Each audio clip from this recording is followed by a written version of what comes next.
Burung putih membuat sarang karena sebentar lagi mau bertelur.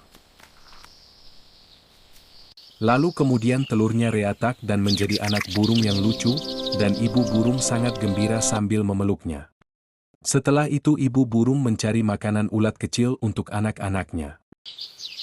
Hari berganti bulan lalu anaknya tumbuh dewasa dan bermain serta belajar terbang.